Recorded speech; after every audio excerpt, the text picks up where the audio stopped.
Good evening વિદ્યાર્થી મિત્રો, મારું નામ છે જયેશ ચોટલિયા. આની પહેલા આપણે જે મુજબ વિડીયોમાં અગાઉ વાત કરેલી હતી કે ભાઈ આંકડાશાસ્ત્ર વિષયમાં કેવી રીતે પાસ થવાય, એના માટેના બેઝિક ચેપ્ટર્સમાંના એક ચેપ્ટર આપણું ચેપ્ટર નંબર 2 સુરેખ સહસંબંધ આપણે શરૂ કરવા જઈ રહ્યા છીએ, જેનું માર્કિંગ વેઇટેજ 18 માર્ક છે.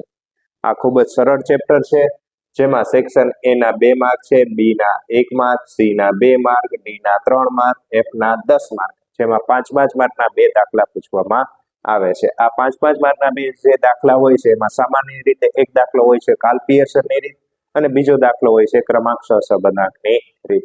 બોર્ડની પરીક્ષામાં આમાં પણ સામાન્ય અમથો ફેરફાર કરી શકે છે. આપણા ટોટલ માર્ક છે 18. બ્લુ પ્રિન્ટમાં બોર્ડ વાળા સામાન્ય અમથો ફેરફાર કરી શકે છે. સામાન્ય રીતે 2 માર્કના MCQ અને 1 માર્કનો VSQ હોય છે. હવે એના માટે આપણે સૌપ્રથમ થિયરી બેઝ, તો કે ભાઈ સહસંબંધ એટલે શું? આપણો પ્રશ્ન પહેલો એવો થાય કે ભાઈ સાહેબ સહસંબંધ તમે કહો છો, સહસંબંધ કહેવાય કોને? તો કે જ્યારે બે ચલ વચ્ચે પ્રત્યક્ષ અથવા પરોક્ષ કાર્યકારણનો સંબંધ હોય, એટલે બે જે ચલ આપેલા છે એકબીજા સાથે કોઈ ને કોઈ રીતે જોડાયેલા હોય. પ્રત્યક્ષ એટલે સીધી રીતે, પરોક્ષ એટલે આડકતરી રીતે જોડાયેલા હોય અને બંને ચલમાં જો એક સાથે વધઘટ થતી હોય તો બે ચલ વચ્ચે સહસંબંધ છે તેવું કહી શકાય. ઉદાહરણ તરીકે જો ભારતમાં વરસાદ પડે તો અનાજનું ઉત્પાદન વધુ થાય છે.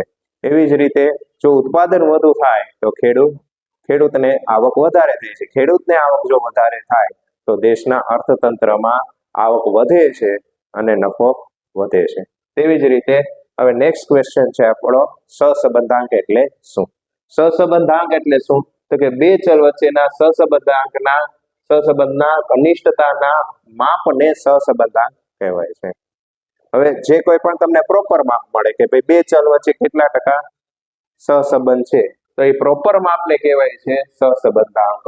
સહસંબંધાંકને સંકેતમાં R વડે દર્શાવવામાં આવે છે. હવે આપણને પૂછી શકે સહસંબંધાંકના અભ્યાસ માટેની રીતો કેટલી છે? તો સહસંબંધાંકના અભ્યાસ માટેની 3 રીતો છે. પહેલું છે વિકર્ણ આકૃતિની રીત, બીજું કાર્લ પિયર્સનની રીત અને ત્રીજું છે સ્પીયરમેનનો ક્રમાંક સહસંબંધાંક.